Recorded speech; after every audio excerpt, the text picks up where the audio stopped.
प्रतीक्षा लिखती हैं, प्रणाम गुरुदेव। आपने वीडियो में कहा था घर में करुणावश बाहर की चीज़ें न खाने का अनुशासन रहता था, आप अनुशासन का पालन करते थे। आज के ताओ ते चिंग के सूत्र में आपने तीर्थंकर भगवान के बारे में बताते हुए कहा कि वो अपने पिता से पूछते हैं कि वे घर छोड़कर जाना चाहते हैं, पर जब पिता कहते हैं कि पिता को उनके साथ रहना है तो वह नहीं जाते। और पिता की मृत्यु के बाद भाई की इच्छा होती है कि वो भाई का सहारा बने, तो वे उसका भी स्वीकार करते हैं। आपने कहा कि भगवान बुद्ध भी पत्नी से, माँ से बात करके गए होंगे, जैसे कहानियाँ बताती हैं ऐसा नहीं हुआ होगा। ये सब सुनकर मुझे अपने स्वार्थीपन का अनुभव हुआ। आँखों से आंसू रुक नहीं रहे थे, क्योंकि मैंने माता पिता, भाई बहन और हस्बैंड किसी का भी कहना नहीं माना। माता पिता, भाई बहन किसी को भी पसंद नहीं है आपका सुनना। उनका कहना है कि मैं मूवी देखूं और कुछ देखूं पर आपको न सुनूं। जब हम लखनऊ आए तब भी सब नाराज़ थे। उनका कहना था कि लखनऊ घूमने जाओ पर किसी बाबा के पास ना जाओ। हस्बैंड मेरी खुशी के लिए अनंत में लेके आए, पर अब हस्बैंड भी आपको सुनने लगे हैं। उन्होंने आपकी 2 बुक्स पढ़ी और तीसरी बुक प्रसन्नता पढ़ रहे हैं, और हम दोनों मुंबई भी आ रहे हैं। पर जब सबको ये बात पता चली तो सब बहुत नाराज़ हो गए, माता पिता बहुत नाराज़ हो गए। उनका कहना है मैंने परिवार और करियर पर ध्यान देना चाहिए, इन सब बातों पर नहीं। और मुंबई में मेरी बड़ी बहन और जीजा जी रहते हैं, उन्हें 9 या 10 साल हो गए मुंबई में रह रहे हैं, पर दीदी के घर मेरा कभी जाना नहीं हुआ। और अब जा रहे हैं तो आप आ रहे हैं, इसलिए और छुट्टी ना होने के कारण एक दिन ही रुक रहे हैं, तो सब नाराज़ हो गए। माँ ने कहा दीदी से मिलने कभी गई नहीं और गुरुदेव आ रहे हैं तो जा रही हो। पिता ने कहा मत जाओ, कृपया कुछ कहें गुरुदेव।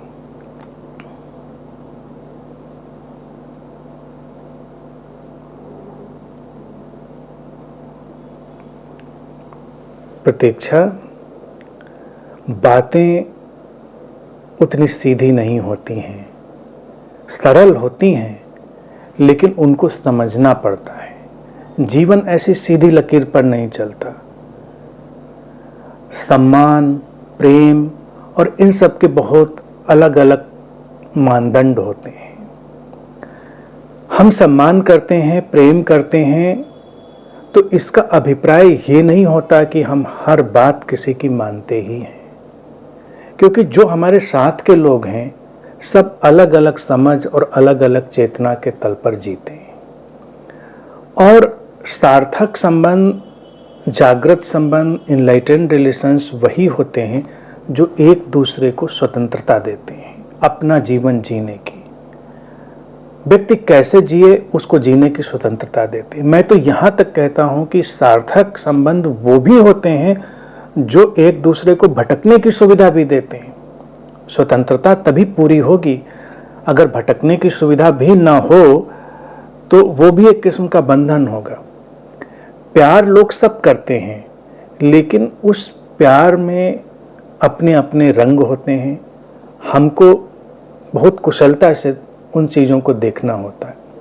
कमोबेश ये जीवन पूरा जो है ना, ये राजनीति हो जाता है। हम पैदा होते हैं, उसके बाद बड़ा कूटनीतिक, राजनीतिक परिदृश्य पैदा हो जाता है हमारे सामने। कैसे डील करना है, क्या करना है, कैसे चीज़ों को रखना है। बाबाओं से लोग चिढ़ते हैं, बिल्कुल सही बात है, इसमें कोई अतिशयोक्ति नहीं है। चिढ़ना भी चाहिए, क्योंकि बाबाओं दादियों ने ऐसा वातावरण बना रखा है कि घर के लोग घबराते हैं, परेशान होते हैं।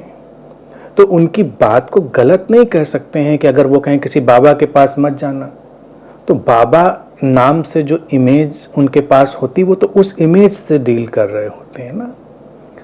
अब आपके हस्बैंड आए, उन्होंने बाबा जी को देखा, किताब भी पढ़ी, फिर आ रहे हैं, तो उनके लिए जो दृश्य है वो अलग होगा। कई बार जब व्यक्ति देखता है, फर्स्ट हैंड एक्सपीरियंस लेता है, तो उसको लगता है कुछ और बात भी है। लोगों की अपनी अपनी मान्यताएं होती हैं, उन मान्यताओं से संघर्ष की उतनी आवश्यकता नहीं है। उनके अपने मतलब हैं। अगर सारी केस स्टेज उठा के देख लें जो बाबाओं की चल रही होती हैं, तो कोई भी घर वाला ये कहेगा, और मानवीय है, उसका कहना भी प्रेमपूर्ण है। लेकिन सचेतन है ऐसा अनिवार्य नहीं है। हम क्या मानते हैं, क्या नहीं मानते हैं किसी की बात, ये एक हमारे अंतर्मन का विषय है। हम कई बार बहुत सारी चीज़ों को बहुत ही कुशलता से हैंडल करना सीखते हैं। हम किसी को हर्ट ना करें ये तो उचित ही है, लेकिन अगर लोग अपनी मान्यताएं ही थोपे चले जा रहे हों, अपनी धारणाएं ही थोपे चले जा रहे हों, तो विरोध भी होता है। और विरोध में मैं हमेशा थोड़ी कुशलता और आर्टिस्टिक चीज़ पसंद करूँगा, कि विरोध भी ऐसा हो कि उसमें भी टूट फूट ना हो, ज़्यादा उपद्रव ना हो। कई बार विरोध भी शांति से हो जाए तो अच्छा होता है। जैसे तुमने लिखी बात कि बाहर की चीज़ें खाने को मना थी, मैं अनुशासन में रहता था, घर में मान लेता था, बिल्कुल मान लेता था। लेकिन इसके अलावा और तमाम बातें थीं जो मानना मेरे लिए संभव नहीं था। जैसे खाने पीने की ही बातों में कुछ ऐसी चीज़ें थीं, और ख़ास तौर से कुछ ऐसी स्वीट्स थीं, हमारे पिताजी को जब हम छोटे थे तो उनको लग गया कि भाई ये इसको बहुत पसंद है, इसको ये खिलानी चाहिए, इसको हम लेकर आएँ। और अब किसी चीज़ की अति भी तो व्यक्ति को आतंकित कर देती है। अब हम छोटे रहे होंगे, जल्दी सो जाते होंगे, वो बाज़ार में रहते थे, देर में आते थे, पता चला 10 साढ़े 10 बजे आ रहे हैं, और वो अपना वो मिठाई लेके खाओ। अब उनको लगता था बहुत प्रेम है, बहुत उत्साह है।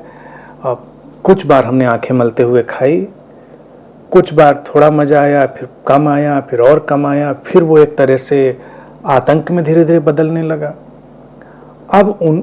अब हालांकि अगर देखा जाए वो बचपन की बात को मैं बेवकूफ़ी कहूँगा, कि अगर हम बड़े हैं तो कुशलता से बात को समझा भी सकते हैं कि भाई देखो ये ऐसा है, ऐसा हमको नहीं पसंद है। अब बचपन में जो बुद्धि रही होगी, मना नहीं कर पाए, लेकिन फिर हमने उसको साइड लाइन करना शुरू किया। अच्छा ले आए, हाँ ठीक है रख दो। वो इधर उधर हुए, फूलों पौधों की क्यारियाँ थीं हमारे आंगन में, उनमें खोद के उसको दबा दिया। बरसों हमने उनकी लाई हुई जो मिठाइयाँ थीं वो मिट्टी में क्यारियों में खोद खोद के डाली। कहा नहीं कि हमें नहीं खाना है, लेकिन आज मैं सोचता हूँ तो लगता है कि कहने में भी कोई हर्जा नहीं था, कह देते तो मुद्दा ख़त्म हो जाता, उसको इतना सालों साल खींचने की ज़रूरत नहीं थी। परिस्थितियाँ, उस समय की बुद्धि, उस समय की क्षमता, उस समय की सचेतनता पर बहुत सारी चीज़ें घटती हैं।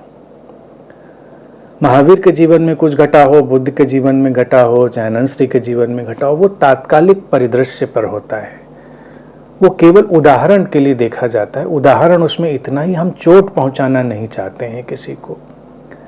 लेकिन कई बार जीवन में ऐसा होता है कि हम चोट नहीं पहुंचाना चाहते हैं, फिर भी लोगों को चोट पहुंच जाती है, और तब अगर चोट पहुंच जाती तो हम कुछ कर नहीं सकते, उसमें हम कुछ नहीं कर सकते।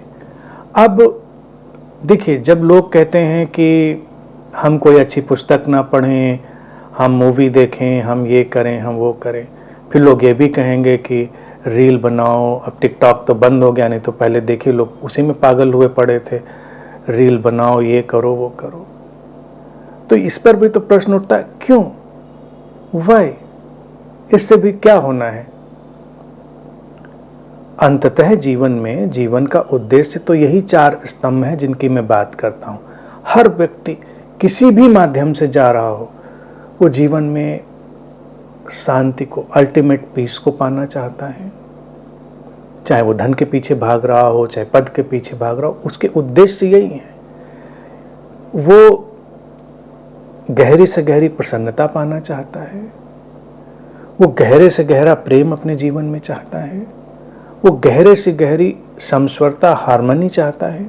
यही कोई, इसके इतर कोई को चाह ही नहीं सकता, उसके प्राणों में और कोई पुकार ही नहीं होती। तो हमको देखना होता है कि हमारे जीवन में ये बातें किस दिशा से आ रही हैं, और लोगों के जीवन में क्या ये आ रही हैं।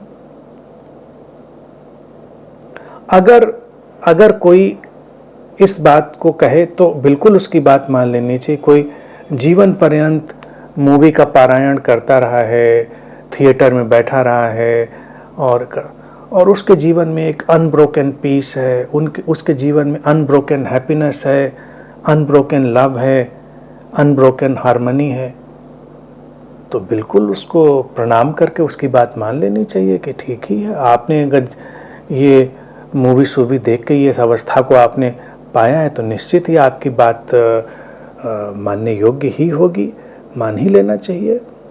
लेकिन अगर उसके जीवन में नहीं है ये, तो फिर इस बात को कहने का उसको कोई भी अधिकार नहीं बनता है। उद्देश्य क्या होना चाहिए जीवन में, हम किस लिए किधर भी जा रहे हैं, और संबंध भी जब हम बनाते हैं तो संबंधों का भी उद्देश्य क्या होना चाहिए। संबंधों का उद्देश्य क्या खाना पीना सोना ही है? हम वहाँ पर अगर पूरी तरह अपने संतोष में और उस अवस्था में तो कोई बात नहीं, सबके अपने अपने चुनाव हैं, उसमें पड़ना नहीं चाहिए। लेकिन जीवन सबको अलग अलग ढंग से पुकारता है। समस्या ये है, अगर जीवन सबको एक ही ढंग से पुकारता होता तो जीवन में कोई समस्या नहीं होती। लेकिन उलझन ये है, और ये अस्तित्व का अपना रहस्य भी है, कि जीवन सबके प्राणों में अलग अलग पुकार देता है।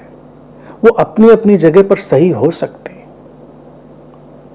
अच्छा वातावरण, अच्छा परिवार, अच्छा समाज वही होता है जो लोगों को अपनी अपनी जगह सही होने की स्वतंत्रता देता है। अगर हम कहें कि हम सही हैं तो ऐसे वाला ही सही दूसरे को भी होना चाहिए, तो ये आक्रमण हो गया। हम कहते हैं हमको लग रहा है कि ये सही है, दूसरे को लग रहा है वो सही है, तो ठीक है, वो अपने सही में जीने की स्वतंत्रता रखे, हम अपने सही में जीने की स्वतंत्रता रखें। तो ये सब इसमें सारे ढंग हैं। उन चीज़ों को कैसे हम हैंडल करेंगे, कैसे डील करेंगे, ये हमारी कुशलता, प्रतिभा, शब्द, इन सब पर निर्भर करेगा। और कभी कभी कुछ भी न चले तो भारत ने श्री कृष्ण जैसा उदाहरण भी हमारे सामने रखा है, अश्वत्थामा मरो नरो वा कुंजरोवा वाला। मैं भी उसका बहुत उपयोग करता हूँ। मैंने कभी नहीं कहा कि मैं जो कहूँगा सच कहूँगा, सच के सिवा कुछ नहीं कहूँगा। मेरा कहना है कि जो कल्याण के लिए काम करेगा, जो किसी के उत्थान के लिए काम करेगा, जो किसी की संभावनाओं तक पहुँचने के लिए काम करेगा, वही कहा जाएगा। सच क्या होता है? सच तो कोई चीज़ नहीं होती, वो एक रिलेटिव टर्म है, वो एक रिलेटिव है। तथ्य सच थोड़े ही होते हैं, तथ्य सच नहीं होते। सच होता है जो किसी के जीवन में रूपांतरण लाए। सच की परिभाषा यही होती। प्रेम क्या होता है? प्रेम किसी को पिंजड़े में बंद कर देना नहीं होता है। प्रेम होता है किसी को आसमान की असीमता में उड़ने देने की स्वतंत्रता देना। तो हम सब ऐसे जीवन को जिएं और देखें और अपने अपने ढंग से इन चीज़ों को समझ कर आगे बढ़ें, तो जीवन बहुत सुंदर होगा।